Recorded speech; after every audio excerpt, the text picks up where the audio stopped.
Wa salat, wa salam ala wa rasulullah. I'd like to welcome everybody to our series of the Muslim 2.0. Oh, yeah. Very popular this show has become, especially with our Muslim youth, and it needs to become more popular with the older Muslim adults because we don't know what our children are into. Our children are greatly influenced by these Muslim social media influencers. You know, you need to know what your children are watching, who they're listening to, and all of that. So the adults need to get more into this class as well. And we're also discussing issues that impact us as a nation all over the world. So yeah, assalamu alaikum. So everybody needs to be here. Wa alaikum salams for the sisters in Philadelphia. You got the sisters in Philadelphia here and New Jersey. New Jersey's in the house. Alhamdulillah. They said we here. So alhamdulillah, with no further ado, guys, I'm going to turn this over to Brother Youssef. So Brother Youssef, you can start whenever you're ready, inshallah. And all the way to the police department. Well, what came out this week? Just again, last week we were discussing this. Two Rotherham police officers. These are the people who are protect and serve to protect the British children from these supposed Muslim devils that we keep hearing about. Well, what were they doing? Well, they were arrested because they were grooming kids themselves. And guess what? They received the kids from the grooming gangs. So there you go. And that was one of the many connections I alluded to last week. I talked about the Masonic heads in these police departments. All of them are on the take. All of them are part of the brotherhood, top all the way down. Not every cop is bad, obviously, but there is some issues in the top of these organizations. And we're seeing it. They're not prosecuting these guys. They're not going after them. Look what's happening. They're getting kids also from the grooming gangs. We also had in America, we had numerous Jewish groups this week coming out in condemnation. Another issue we talked about off and on the past few weeks was the illegal immigration, issue. So we saw Jewish groups again coming out. No, you can't deport. I'm sorry. You can't deport the illegals. Why? Why are Jewish groups, this goes again to what I was talking about last week, why are they taking such a liking to the illegals? The only person who would take liking to the illegals are two people, the illegals themselves and people who simply want to break down the fabric of society, increase the crime in the society, and destroy the unity and social cohesion and run up the prices of our rent and consumer goods. So obviously by them doing that, they show exactly which one of that category they belong to. On that same note, we see Donald Trump sign an executive order. This goes back to 3 weeks ago when I talked about him coming into the office and things to watch out for. And we see him signing anti-Semitism bans. This is directed at those who went to the pro-Palestinian protests in the colleges and the universities. A year and a half ago, I sat on this platform, and I hope you guys have watched that. And I warned everybody, please stay away from some of these protests, that they're going to use this against you. These protests were infiltrated. You had LGBTQ there. You had XYZ there. You had Antifa there. You had Black Lives Matter there. You had all kinds of just scum of the earth were attending these protests to make us look bad. And now they're saying, well, if you were involved in them and you broke the law, even if you took, how they're going to determine that, whether you specifically did or just your mere presence, it's still very shady at this point. You can be deported, as a student. You can be arrested for this. So again, just going back to my message, please just take care of yourselves out there. Another thing we saw that happened just yesterday, a man by the name of Salwan Mamika was shot and killed in Sweden. I hope a lot of you don't know who he is, but I'm sure he's been researched and looked up by a lot of people in the Muslim community. His claim to fame was he was the Quran burner. That's his whole shtick. Literally the guy had no creativity. I doubt he would have survived in the real world, having to work a real job in the sciences or the medicines or anything of substance that gives value to society. He just simply was the Quran burn guy. And he was platformed by Mr. Zionist wind-up boy Tommy Robinson. He was platformed by David Wood and the apostate prophet and all the rest of the circus out there. And that was literally all he did. And there's a big lesson in this. It's worth its own day, really, to just don't take the bait, because what they're trying to do, and he would go outside of masjids and do this. He would do it in Ramadan. He would pick very holy times in Islamic calendar to make these mockeries. Yes, exactly. And I mean, again, a talentless clown. And the best way for us to handle these people is simply to ignore them. Allah subhanahu wa ta'ala's word is eternal. It's immortalized in the hearts and minds of over 1 million Muslims who memorize the Quran, who exist anytime currently around the world. The Quran is immortalized in our hearts, as I said, in our minds, and nothing this clown or his ilk can take away from Allah's words. And now he's going to come to the reality. He's crossed over. He's done the thing that every single one of us is going to do in this life, and that is die. And he's going to meet his maker. He is going to meet the master. And he's going to have to account for himself. Because this man was not a kuffar from the West who was ignorant. We can give them the benefit of the doubt.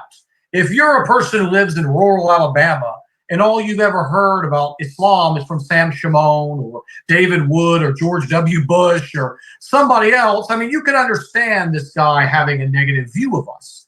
He's ignorant. But this gentleman here was raised in a Muslim society.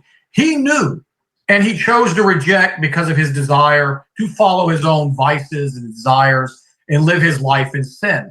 He praised the West for their openness, for their lewdness, and all these different things. So let Allah, Allah knows best. Let Allah subhanahu wa ta'ala judge this man. But we have to stop giving these guys our anger and our attention and paying attention to them because all it is to bait us. Look, they're violent. Look, they're violent. Here they go again. And we've seen this now, immortalized memes of this guy being made, put all over social media as he was some kind of a hero. So that's what's going on the last few days to start off with. Now, for the topic at hand, I've been wanting to do this for a very long time. I feel that Allah subhanahu wa ta'ala blessed me. When I thought I was being cursed, I was being blessed. Because I grew up in the West. I suffered its diseases, its vices, its poisons. I have a PhD on Western society in terms of my experience I've accumulated. I've done every bad thing you can name except for kill someone. I lived a very rough life. Maybe one time, if anyone wants to hear it, I'll tell my story of how I came to Islam. But I was not a great person in terms of deeds by any means. But by learning through all of that and coming to who I was, I became very aware of all the ways they trap you and all the ways that they manipulate you. And I've been wanting to do this lecture, I said, since probably about 2015, as I started noticing the same diseases and poisons were now inflicting the Muslim community that inflicted me. I grew up like many Westerners, no father in the home, as I've talked about before, no one to teach you how to be a man. You don't have that. Somebody's going to teach you how to be a man. It's going to be the television, nowadays a social media influencer. It's going to be something. You're going to get your heroes from somewhere. If you don't have the father or a local imam or a leader, you're going to identify with an actor. You're going to identify basically with an entertainer of some sort. You are going to identify with some lowlife whose behaviors you are going to imitate. And we're going to come to that a little bit later. So I want to start off where kind of the inspiration came for this. Back and flip the calendar back to 2009, 2010. Early 2010, late 2009, when I was beginning my Islamic journey. I was searching YouTube, and YouTube was a new media at the time, about 3 years, not what the monster that it is today. You could get away with a lot more stuff and post a lot more open discussion on YouTube than you're allowed to this day. And I came across a revert, goes by the name of Abdul Rahim Green. He was famous in the UK, and because I was a Westerner and he spoke good English, he was someone I naturally identified with. So I started watching and learning about Islam, watching a lot of his videos. And I came across one that he called the Coca-Cola Muslim. And I want to give him his props because he is the ultimate, the inspiration. And then my life is the second inspiration, obviously, for this topic. And he was doing this back then. And 15 years later, oh, wow, where we are, and at that time, I was very ignorant of Muslims. I never lived in a Muslim country yet at that point. My interactions with Muslims were from YouTube or from little message boards. So I was under the impression that the vast majority of Muslims were super knowledgeable about their religion, very devout, unlike the Christians who I'd grown up with. They knew their stuff. Because the people I was around in those message boards where people were answering questions and posting, people I was seeing in YouTube were very, very knowledgeable.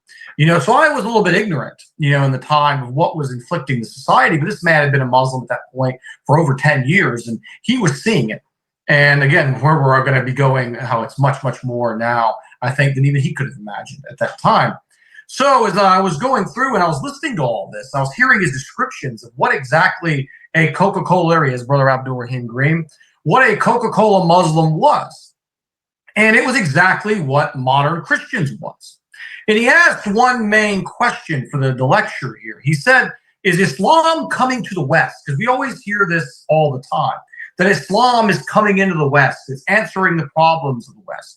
But then he slowed down his speech and delivered it masterfully. He said, or is the West coming to Islam? And I think if you get 15 years again after this brother made that speech, I think the answer is pretty clear. It's the latter. It's that the West is coming to Islam more so. Now, we are having a lot of people in the West, alhamdulillah, who are converting, who are realizing the truth. I was one of them. This brother here was one of them, much before my time. But we are seeing a lot more on the other side than what we're seeing here. He defined the Coca-Cola Muslim as someone who's basically Islam in name or family name only. He will go by the name Ahmed or Abdullah or Muhammad or any other typical Arabic Muslim name. But yet in action, he has nothing. He is a Westerner in every sense of the word, except for the name. He will go on dates. He will consume every ounce of Western propaganda, every bit of Western entertainment. The hijab, if it's a woman, she's wearing it on the back of the head, past the center point, where the point the hijab is not even on at all. Islam is not the center of these people's lives. But during Ramadan, they'll pray.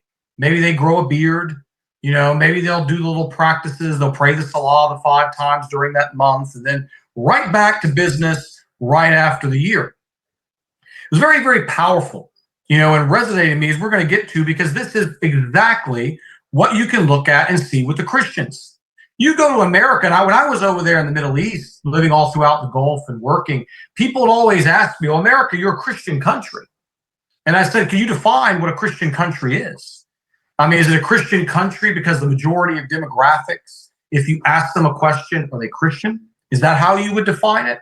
Or would you define a Christian country? People are actively practicing Christianity. And I think anyone who's lived in America or Western Europe knows the answer to that. Christianity is nothing more than a hobby. They celebrate Christmas because it's cloaked in materialism. They like the decorations. They like the lights. Everything but Jesus practically is involved in Christmas. It's decoration. It's Rudolph. It's Frosty. It's all these things. But if you go through and you see the extent of their practice or knowledge of the religion doesn't go much further than wearing a cross necklace or going to socialize with friends and family on church on Sundays. There's really nothing there. Ask them about their view of adultery. Ask them about eating pork. Ask them about anything in the Bible. 90+% of these Christians will not even be able to tell you any of the basic things. I don't have time tonight to just go through all the different things that I've heard Christians say that are not even based in their own Bible. It's like they don't even have a definite understanding of what they even believe. It's like religion has been completely removed from the vast majority. They always say in the South, it's different. I lived in the South all my life, except for the time I lived in the Gulf. It is not any different. They just go to church more. But the knowledge, the practice, the following, adherence to the tenets are gone. You see no changes. It's totally meaningless. It's a family heirloom. I used to make a joke to my friend before I converted to Islam. I said, how do you know the difference between a Christian girl and a non-Christian girl? Both of them have committed adultery. The only difference is the Christian girl may have only done it 10 times, while the girl who's openly not practicing may have done it 100 times. You're not going to see any change that says that's a Christian. That's the behavior. But with Muslims, it was different. When you saw someone convert to Islam, over time, you saw a change. Oh, wow, he's different. He's better. There's a light in his face. His actions, the way he speaks, the way he talks, He's not eating bad food anymore. He's not drinking alcohol. I used to be a heavy drinker. I don't drink alcohol, obviously, anymore. I used to smoke heavily. Don't smoke anymore. There's obviously those physical changes that show in those behaviors. And then there's also, of course, the very small, subtle ones. God's laws in this culture have been stripped of all meaning. Now, albeit Christianity is a little bit different than Islam in the sense that Christianity has that wiggle room that allows you to do this because you simply say, well, Jesus died for me. It's okay. Jesus died for me on the cross. That's the atonement for my sins. My sins are paid. I can keep sinning. They'll tell you if you're a Catholic or Orthodox, right? Oh, that's not true. But that's heavily the understanding of the majority. So hearing what Abdul Rahim Green was saying was shocking to me as a new Muslim, because one thing that, again, was different is that Christians will never say that the New Testament is the Word of God. The New Testament comes from several authors: Paul, the 4 different anonymous authors of the Gospels, books attributed to different people who are colleagues of Paul, different apostles and whatnot. But the Quran was unique. This was literally the words of Allah. Anyone who professes La ilaha illallah, takes their shahada, has to acknowledge that this is the word of God or you're not a Muslim. So how, knowing this, could we find basically Islam being taken so lightly, by the people? And I should have looked to the Quran for the answers to that. Because here was the messenger, the Prophet, sallallahu alaihi wasallam, one of the best man that ever lived, and yet people still rebelled against him. Allah subhanahu wa ta'ala brilliantly highlights their challenges and their arguments. It's the same challenges and arguments we see today because the human being is not any better or any worse than he was 1,400 plus years ago. The psychology and the traps and the shaitan's tricks are still the same, and they work exactly the same. The only difference, I could argue, the shaitan has more tools, as we're going to look at tonight, at his disposal to continue to get you to deviate. So disbelief, to get the Coca-Cola Muslim, which ultimately is my concept of Muslim 2.0, the shaitan has to break you down through a series of challenges. The shaitan is not a fool. As I talked about in my Andrew Tate lecture, I quoted the ayah from the Quran where the shaitan told Allah subhanahu wa ta'ala, I will come at them from the left, the right, the front, the rear. They will not even know. They'll be on a path of righteousness. I'll be in both ears, twisting them here, just a little bit off the path, then a little bit more, then a little bit more. Slowly, he will pick you apart. One of the classic examples of this is if you've been on a habit of making every single salah. And I'm not going to sit here and say, oh, I've done it and I'm proud, not proud, but I'm not going to hide that because it's part of honesty, of self-improvement. This psychology happens. I was on about a 2-3 year run where I didn't miss a single prayer. And then I got to a weekend and there was something going on and I was out and, you can make it up later. It's no big deal. And there goes. You missed the Dhuhr prayer. You're going to combine it later and make it up. And then what happens is the next day, that excuse, you've already set the precedent that it is acceptable to miss that prayer. So now it's much easier for the whisper to work the second and the third time.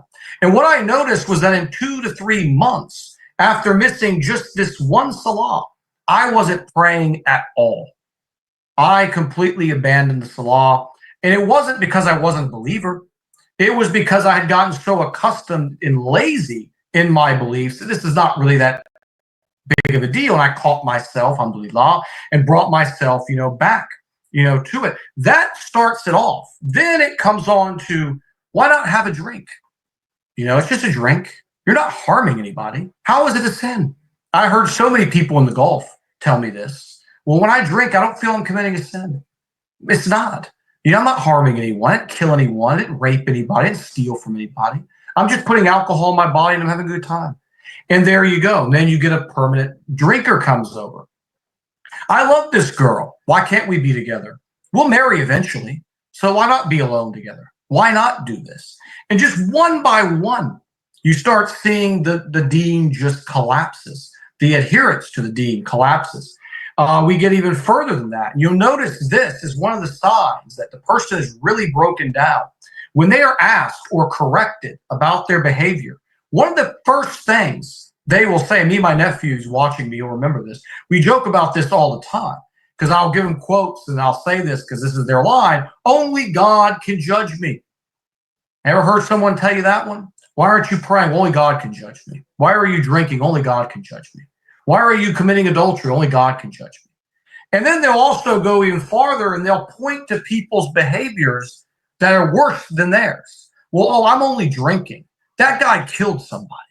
I'm only drinking. That guy over there cursed Allah subhanahu wa ta'ala. I'm only drinking. That guy over there, he did this, this, this. And they will immediately point to the worst of behaviors to justify their deviancy. The shaitan is all instilling it in your mind. As the Quran says, he's making your deeds acceptable to you. You are not finding any problem at all. Then you progress to, well, I'm a Muslim, and I've heard this countless times. I'm a Muslim, but I'm not practicing. This is contradictory. The very word Muslim is a person who submits to the will of Allah. If Allah tells you to do something and you're not doing it, you can't be a Muslim anymore at that point because you are not wholeheartedly, peacefully accepting the will of Allah. You know, that's a common, well, I'm not practicing. You hear this a lot in the West because they don't want the kuffar and the workplaces and social circles to judge them. Well, oh, I was raised, my parents, but I'm not practicing. And at this point, you're getting really to the point of real disbelief. And then it gets to the point of even more. I believe in Allah, but the religion is corrupted. All the hadith are corrupted. Everything, they corrupted the Quran. I've heard this one numerous times. And when I was beginner, I didn't have any guidance around me. I got sucked in to a lot of this stuff myself as well. So you get into that level. So then basically you get Muslim 2.0. The term I came up a few years ago when you're visiting the masjid. I was visiting the masjid, sorry. And I started seeing the state of the people, particularly the young.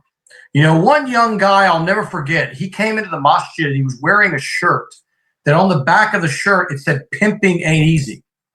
And no one seemed to notice this. No one seemed to care. If I was the imam, I personally would have thrown him out. I would have told him, hey, there's a dress code. You've got to change your clothes before you come in a respectful place like this. You're not bringing this absolute horrendous, disgusting things we talked about from Andrew Tate a few weeks ago. This type of mentality, this type of culture into a place of prostration, a place of peace, of beauty, like a masjid. And I started just really getting this, very heavy feeling in my gut. And like, it's happening again. The same way I watched and studied Western life and how Western life had been broken down. I was seeing this new group, this new family that I was a part of that was giving me so much joy in my life. I was seeing the same thing coming in.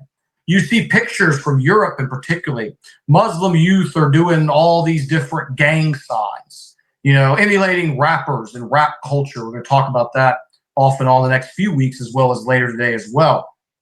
Just emulating every aspect of even the worst, of the West. Not even imitating the good things, or at least slightly good things from the West, but taking the bottom of the barrel, listening to rap music, listening and consuming all forms of Western music, whether it be rock or rap. It's all haram when you break down the lyrics and you look at the people who are producing it, the record labels that are behind them that are producing it. So again, the question comes is, how did this start? Where did it come from? Abdul Rahim Green speaking on it in 2009. I'm having the ideas in 2015. I'm witnessing it as I'm living in the Gulf. Where did it come from?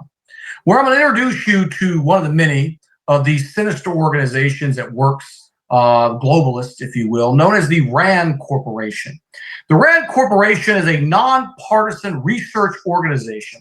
Here's the official title for them, that focuses on developing solutions to public policy challenges by conducting rigorous analysis and research on issues like security, health, education, stability, aiming to improve policy and decision-making across various sectors, essentially acting like a think tank that provides government with guidance and advice. You see, a lot was covered there. Education, sustainability, social issues, security, all these different things. Well, in 2007, March 27th to be exact, they published what they called the blueprint for building what they called moderate Muslim networks. These were the 4 key points. The U.S. government should make an explicit decision to help build moderate Muslim networks and link these efforts to overall U.S. strategy and programs. So what are moderate networks? When you hear that term moderate, you can't be, again, a moderate Muslim. It means throwing the Sharia out. It means throwing pretty much anything about our religion that's not compliant with the West, which is just about all of it, except for speaking a language pretty much. You're a moderate. You're someone who, again, going back to the signs of disbelief, who simply says, well, I'm a Muslim, but I'm not practicing. This is basically what they're saying. Partners should be those who adhere to key dimensions of democratic culture. So anyone who's going to be a part of this, getting the funding, working with them, will also be someone who's going to promote democratic culture, values. Now you understand when I talked a few weeks ago about all these imams promoting voting for Jill Stein, promoting voting for Kamala Harris, few of them supporting voting for Trump, people who don't have our best interests, never have had our best interests. You can look on paper of who signs their checks, who pays their bills. None of those people have our best interests. Now you can see why they're promoting them, because they're placed there. And social media was not out, but this is the blueprint also for what you're seeing with social media influencers. Initial efforts should focus on a core group of reliable partners and expand from there. And I think Sister Layla knows very well. We talked about them last week, who one of the major partners in the United States was. I don't want to give him any attention. Sister Layla knows who I'm talking about. One of the guys who really started this moderate Muslim revolution in the United States. Finally, an effort should be made. This is a key one because we're going to talk about this one in part 1 this week. To promote the flow of moderate ideas where? To the Middle East, from where? Muslim communities in Europe, Turkey, and Southeast Asia, and quote unquote other open societies, aka anything in the West, anything that's not Islam in practice. So they're saying right here, the ideas are going to be groomed and cultivated and taught in the West. We are then going to use the resources to flow them in to Muslim territories to change the behaviors. We are going to see tonight in part 1, as we're focusing on the Gulf, the supposed stronghold of Islamic values and culture, how this part was put into action. Next week, we're going to look domestically. We are going to focus more on the social media influencers and the compassionate imam message as it's happening in the West. So part 2 now coming up, how did they make this possible? If we can look at the Gulf states today, as I said, this is the focus tonight, we are going to see how this has been pulled off flawlessly. There has been a dramatic change that has happened. I lived there from 2011 all the way up to 2018, or 2010 to 2018. And during that period of time, I saw a dramatic change, which I'll be sharing some of those examples here.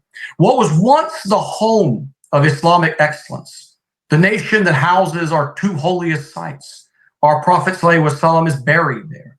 Many companions are buried there. The first house of worship in humanity, built by Ibrahim, is there. And yet we are seeing basically this becoming, as we're going to show, mere carbon copy of the West. We see the same exact diseases, both morally as well as I'm going to talk about further physically as well, because in order to break you down in here and in here, they are going to attack your body. They are going to attack your dietary habits and all these other things. So with that being said, it all started, again, like I said, Allah subhanahu wa ta'ala really, I feel like he put me through a PhD course in life to be here at this given moment. When I first went to Saudi Arabia, I had taken an airplane to Bahrain. The flight was cheaper. Customs, I heard, was a lot easier to do it that way. So I came from Bahrain, and then I was taken into Saudi Arabia. And I was excited. I mean, I had never really left, like most Americans, never really left, the West. I had been to Bahrain before, prior, and saw how secular it was becoming. But this is Saudi Arabia. We are going to see no Western influence at all. We are going to see what Islam produces. I was very naive, obviously. As I'm crossing that bridge, I'll never forget it. As you're going up toward the customs, the first thing I saw was not a masjid. It was not some Arabic writing. It wasn't La ilaha illallah. What was it? The golden arches. There was the McDonald's arches piercing the sky. As you cross right into Saudi Arabia, the first restaurant you could patronize was McDonald's. You saw around it Starbucks, numerous other, and I'm just thinking to myself, what in the world is going on here? I was shocked. This was colonialism in full effect. And we're going to talk, it's not technically colonialism, because colonialism is where you pretty much go into a society and you turn the people there into slaves to extract the resources to send it back to the homes of the colonizer. This is a spiritual change that they are putting the people through. They are transforming the culture, doing irreversible, irreparable damage to the psyche of the people. Colonialism didn't just stole the resources. This is something you can argue much worse. This is spiritual. So remembering what I had observed there, I was taking my associate's degree, and part of my background is in occupational safety and health. So I study every aspect of human health, both in our personal lives as well as work. And one of my projects I had to prepare was I had to analyze the dietary habits of a culture and how they got that way. And what I found, I chose Saudi Arabia, obviously, as someone who lived there and saw these things with my own eyes. I wanted to get the data, and I wanted to match the data to my observations and really kind of pinpoint when this westernization began. So I could really kind of diagnose this, which will lead to other things that we talk about later today. Obesity, I found in Saudi Arabia, was through the roof, both through my eyes and through the data. According to a study published by the National Library of Medicine, 41% of men, 28.9% of women were overweight. So they were in some state of being overweight. 23% of females and 24% of men, 1 in 4, basically, were classified as obese. And when you go through and you look at Kuwait, 36.4% of men, you see 48%, almost half of the women in Kuwait are classified as obese. Qatar, 46% of women, 38% of men, not much better, probably 36% of men. In Bahrain, it was about 37% of total adults. The data in Bahrain was not as easy to obtain as these other ones. I found that the average Gulf citizen, particularly in Saudi, consumes between 73 to 95 grams of sugar per day. So what I did in my report was I circled all this back to finding the causation. And I looked at obesity figures as we could find them in records at the time, very kind of cloudy as you went further back. But what you were seeing is really it all kind of honed in around the early 90s. Well, what happened in the early 90s? In December 8, 1993, the first McDonald's opened in Saudi Arabia, in Riyadh. It was off to the races from that moment forward. Immediately, you started seeing the copycats, fast food, Burger Kings and Hardee's and local GCC brands that you don't see in the West started springing up, all copying this thing. The first picture of McDonald's in Saudi, you can see it. There's a lines of people. You can't even see the sidewalk. They were dying for Americana in any way they could find it. They were being conditioned, we'll talk about later, through the media, to basically crave this, to look at this as freedom. All their lives, they had been oppressed, by their government. They needed this freedom. And food and where food comes from is as important as the air we breathe. Besides the obvious damage that you're doing to your organs, to your body, the diabetes risks and all those things, there's something much deeper when it comes to our relationship with food. This concept of quick and grab, eat, it destroys the bonding and the conditions of people that we've lived for thousands of years. We valued the food. We prepared it. We grew it. We cultivated it. We cleaned it. It was a family tradition amongst the women to prepare it. The men would sit together. The family would sit together. All this was slowly being replaced with this Western view of quick grab, quick, instant fix, grab and go, put gas in the tank, basically. Anything and everything will suffice because now you're used to just eating quickly. So now you'll reach and you'll grab for the other delicacies they prepared for you. Their candies, their poisonous M&Ms and Skittles and Snickers and their sodas and all this other stuff, is now because you've broken your biological connection. Not even speaking of the atrocities that these fast food outlets do to the animals, the mass slaughter, even though they'll say it's halal. I mean, I really question how much sincerity is obviously in those certificates because I don't see how treating animals in this brutal, disgusting fashion can ever be anything resembling what we're taught halal means. It also rewires the brain. This is why I started with this. It rewires the brain to seek instant gratification in everything you do, removing that bond with the process. We observe this with modern entertainment and social media culture. We don't have the patience anymore to do anything. People need a quick fix. They need their dopamine as fast as they can get it. This spans to relationships, to careers, to generally anything in life, including spiritual development. Anything worth anything in this world takes effort. It takes time and dedication. And you get your food like that. I want my woman to be like that. I want everything in my relationship to be perfect. If it's not out, I don't have time for this. You see these videos of these kids. You take their phones, and it looks like some of the videos I used to see in high school back in the 90s of heroin addicts going through withdrawals. They're throwing things, they're fighting, they're cursing their parents because you've taken away a drug. You've taken away the dopamine, and the food conditioning all started this. And as I talked about in my Palestine presentation a year and a half ago, on the real way to support Palestine was to control the Muslim dollars. And I'll do a full talk on that in the coming weeks. But also is the companies that we're giving our money to. Instead of giving our monies to a family who's owned a restaurant, who prepares their food with care and has a uniqueness to their taste, we're now giving our dollars not only to junk, plastic, phony, soaked in ammonia meat, but we're also giving our dollars to billion-dollar multinational corporations, huge wealth transfers. And they, in turn, use these dollars against us. They use these dollars to promote social agendas that conflict against Islam. They use the dollars for marketing to detach us from spirituality, from loving of our brothers and having a universal brotherhood. It instills selfishness, ultimately, in the people.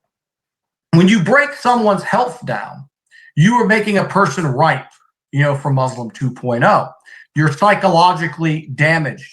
Your body and all the studies that have come out on genetically modified foods and all these preservatives and chemicals they're putting in our food, what it's doing to our IQs, to our ability to think, to our ability to pay attention. They're dumbing us down and fattening us up for the slaughter. So dietary changes weren't the only things that were going on. We were seeing the social conditions dramatically changing as well. And before getting to social media, which we'll talk about next week, what I observed during my time there was the television shows that were being promoted. Women and men were free mixing in these shows. Women were wearing no hijab, decked out in plastic surgery and makeup and all these things. And I was, again, back in 2011, only been a Muslim for about a year and a half at that point. I'm shocked. This is entertainment. This is like the same exact thing I'm seeing back in, the United States. I'm seeing it being broadcast in Saudi people and Arab people in general. We're eating it up. And that is, again, something that is so damaging psychologically. I want to just ask you to think about this for a second. 100 years ago, when a person socially interacted, you only interacted with real people.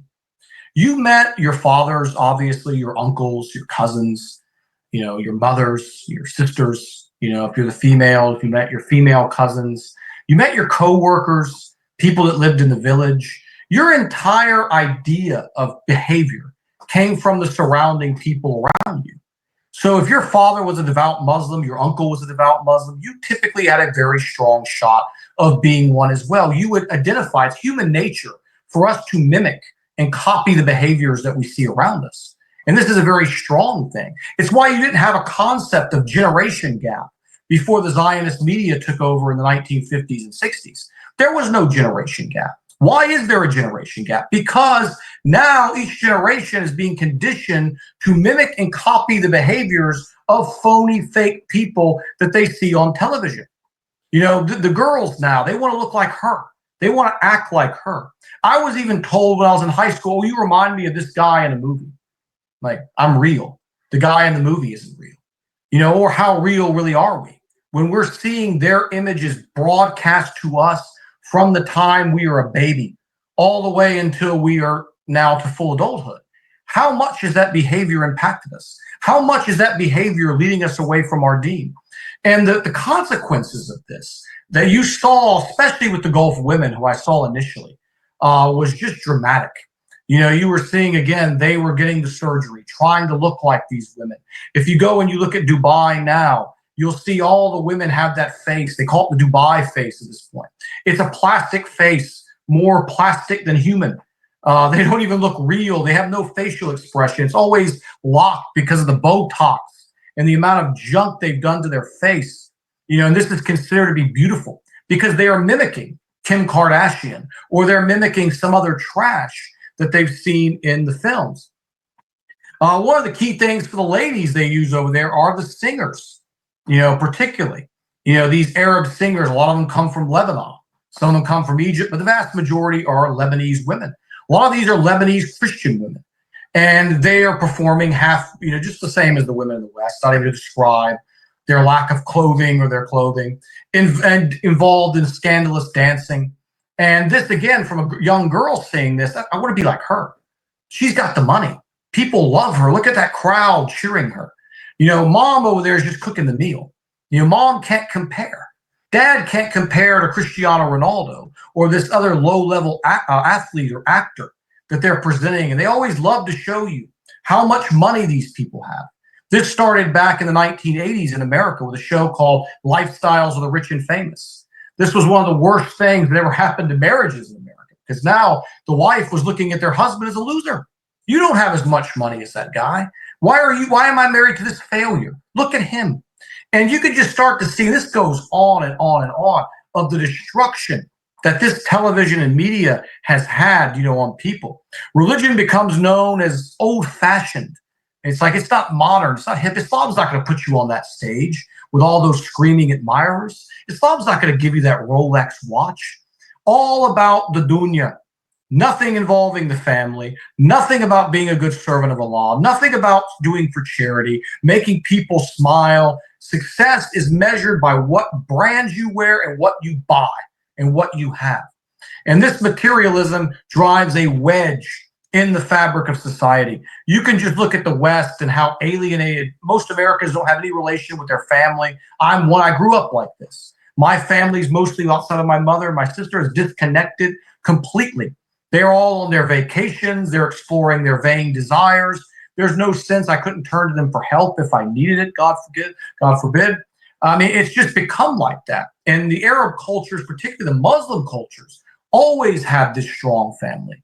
And you are going to see this continuing to get broken down because people are being conditioned to be selfish, to despise their family, to despise their class state, if you will. For men, it was the same thing. You saw them becoming obsessed with car culture, which is huge over there. Consuming international brands, automobile manufacturers that don't give anything about you, don't care about Islam, would fund our enemies in a heartbeat. Excuse me. And again, this is what you see. And like I called this one time when I was talking to a friend of mine, in the old days in Europe, the people didn't have access to water regularly. Bathing and hygiene was not something that was big, even among the aristocracy. You would see people in Europe going weeks, months without taking a bath. Now, you separate a rich guy from a poor guy because the rich guy would douse himself in perfume. He would cover up the stench with the perfume. That's exactly what Westernism's marketing does to the disease. It covers all this stuff up with the perfume. So when you walk by it or you see it, oh, it's beautiful. I want this. I want all this. This is amazing. I want to be like Ronaldo. I want to be like Andrew Tate. Look at the life he's living. This is amazing. But when you get past that perfume, you find the stench, the ungratifying, soulless, destructive life that's being presented to you. And I would hear, and it would break my heart, locals would be complaining to me about the Saudi life. They'd always tell me, how do you like it here? So I like it okay. And the things I always complained about in Saudi Arabia were never the things they complained about. I complained about the people who don't know how to drive. The people drive too fast. The roads are a mess. Nobody follows the traffic rules. I complained about the corruption in business.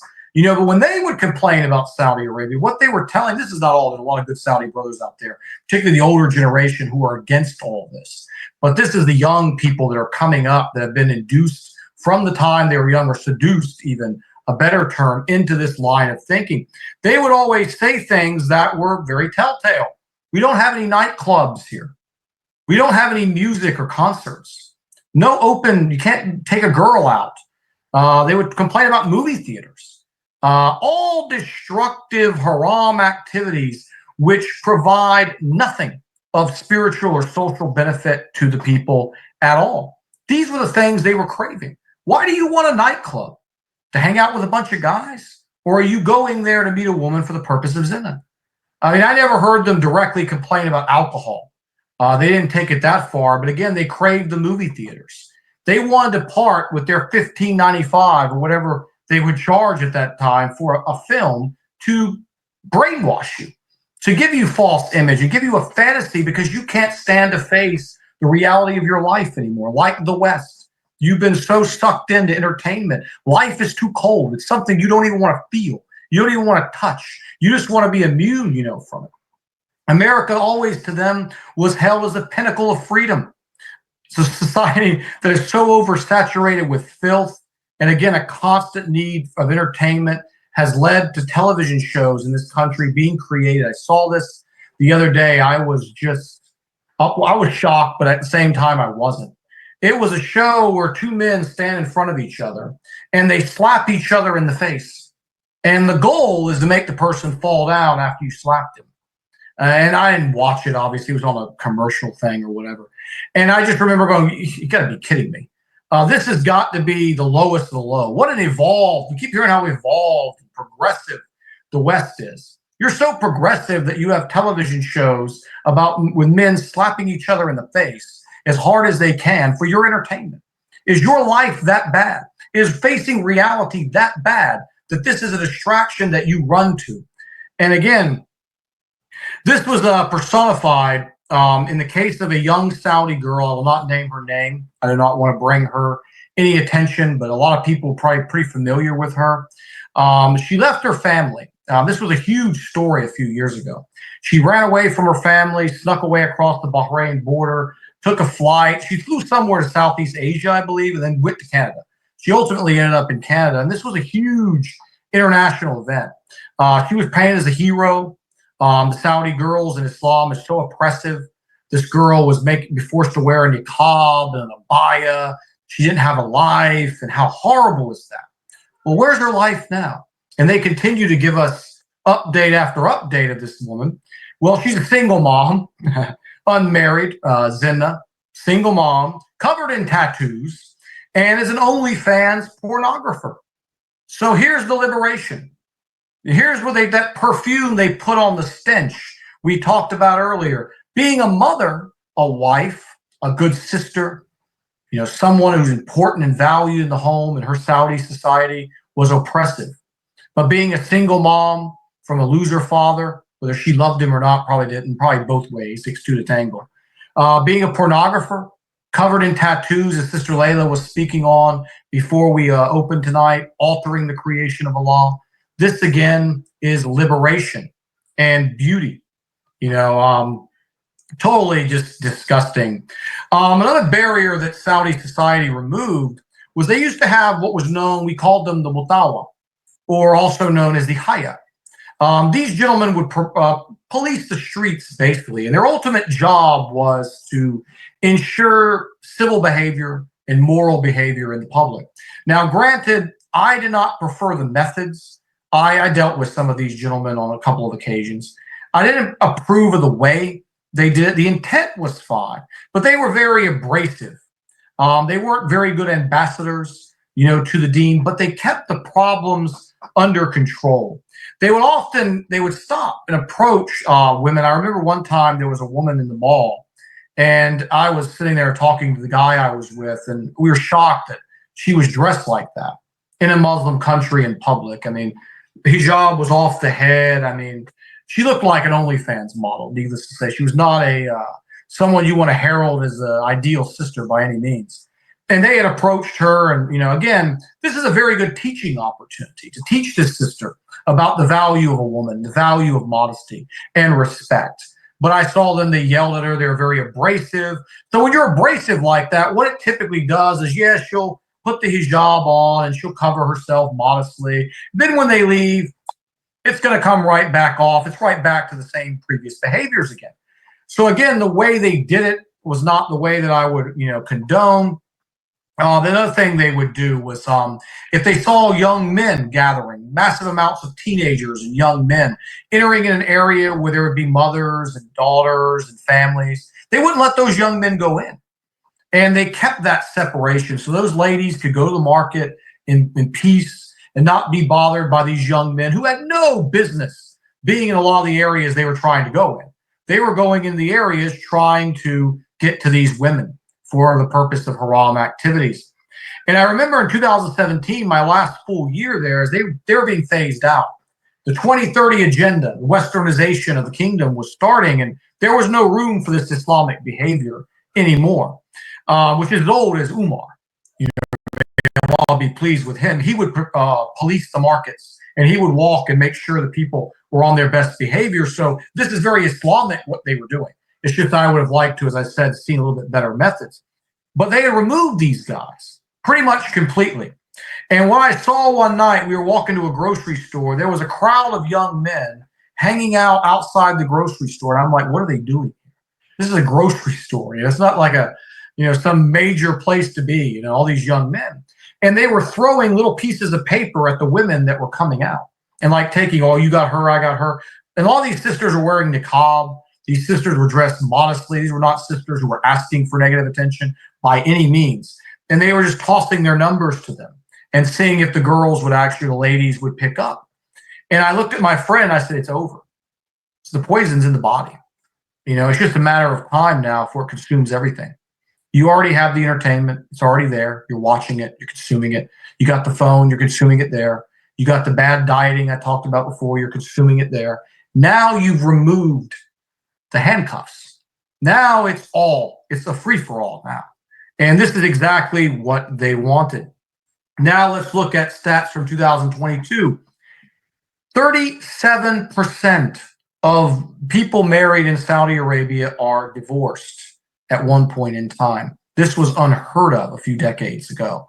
Again, non-existent. Why stay married again? My husband isn't like that singer.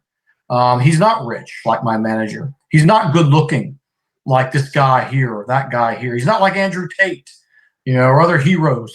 It's like, why, for the men, it's like, why do I need only one girl? Andrew Tate's got a whole entourage of them. This is being a real man. I don't need just one girl. It's not just the ladies who are causing these divorces, even though they are initiating the vast majority of them. But these brothers, a lot of them are not innocent either. And they're having unrealistic standards. My wife doesn't look like that plastic, phony woman I've seen on the TV. I'm not happy with her. He'll start treating his wife worse because of that. They don't measure up because you've identified with fake, phony people as reality. And the end result of this is a place called Dubai that most of you are. Dubai, you don't get more Muslim 2.0 in the Gulf world than Dubai. It is a haven for the disease of materialism. Everything from the buildings, the surface, the architecture, everything in Dubai is phony, starting with the people. You look at all the men, they've got the perfectly cropped beards, they've got the dyed hair. The ladies I mentioned, they have that perma Dubai face, so injected with Botox and other things, they can't even function their face normal anymore, covered in makeup, driving their Ferraris and their luxury cars. And now look what's going on in Dubai. You got Hindu temples. You've got the Abrahamic faith monument or center treating all world religions as equal. Islam is no better. Islam is just right there. It's the same as all these religions. It's just unbelievable. This trend is taking over. And again, it's like men hate all this stuff that these women are doing, but it's a status symbol. It's a status symbol among the women. Who's got more money? Who looks more like that celebrity? It's like, I've got better surgery than her. I've got better fake hair extensions than her. I'm better than her. So it's like they don't care in the end of the day whether men fight, because most men I've talked to, me being a man myself, do not find any of these things attractive in a woman. But yet you find them still doing it because it's competition amongst the women. And again, Saudi is doing everything it can to achieve this, to become like Dubai. I mean, recently, Saudi signed multi-billion-dollar, I think it's close to $1 billion contract with the wrestling organization. And the wrestling, one of the things, it used to be all men. Now the wrestling is half the show is scantily clad women performing unladylike acts. Men are already out there in their underwear, so it's not like it's something that's even halal for them either. And Saudi made that initial concession to this, that, okay, well, we won't have the women at all, but you can have the men. Well, the wrestling, you want us, you're going to let our ladies come in. So then Saudi, okay, no problem. And they ended up letting basically the women come, but they had to cover modestly. Now, the initial covering that they had these women wearing compared to what they're wearing now, you're seeing where it's going. They were just conditioning their people. The older religious community, the conservative community who spotted this stuff was against it, doing away with it. We see in Saudi also the Adhan. It's too noisy. They've banned it in some areas. This is unheard of again, just a few years ago. All over, you see the evidence is just mounting that Saudi Arabia with Agenda 2030, they now have these resorts and all these places where the Western women come. And they're in their bikinis and all their things out there. It's just getting to be unrecognizable. They're now competing with Dubai for the tallest building in the world. They just recently opened up Western investment into Mecca. They can only have 49%, so it's halal, I guess. And 49% now can invest in Mecca. What do you think they're going to build there? What do you think they're going to want to build there? They're going to bring the disease right outside the Masjid al-Haram, and it's already there. Outside of Masjid al-Haram, you'll see Starbucks, but they removed the fish goddess, so it's halal. You see McDonald's. You see all the brands. When I was in Mecca the first time, there was Paris Hilton stuff inside the mall. It's already there. It's only getting worse. You have the Hajj and all of our sacred religious rites being turned into basically an amusement park. Now they've got the rich guy packages there where you can stay in the luxury hotel with the hot tub while you're doing Hajj or Umrah. I mean, it's just never ending. It's Muslim 2.0 being achieved in rapid speed. It's like it took the West, a good strong 50 to 60 years to reach the level that we've reached. Because now the technology is so up, they've reached this same level in the matter of a decade. Really just a matter of 2 decades totally, going back to the dietary changes I talked about. So next week, we are going to shift, and we are going to look at Muslim 2.0 in social media and in the West. We are going to show how social media entertainers and influencers are now more powerful than Hollywood actors. But it's the same concept, the same false identification, identifying with phony people. We already talked about one of those pioneers a couple of weeks ago. We are going to show more and more how they've used social media to further advance, Muslim 2.0. And the West the tools were already in place. They had a lot less building here. Muslim youth grew up in the West, obviously feeling alienated. They don't connect. The holiday traditions, all the things that the kids in the schools, all the activities they see all the people do. Why am I different? Why can't I go to the nightclub? Why can't I go to the school dance and dance with the girls? Why can't I do all these things that I see my friends doing? So already the soil was there. The shaitan already had all of his tools ready to create Muslim 2.0 among the youth of the people who left traditional Muslim societies. That will be the focus next week. And I'll close on that, Sister Layla.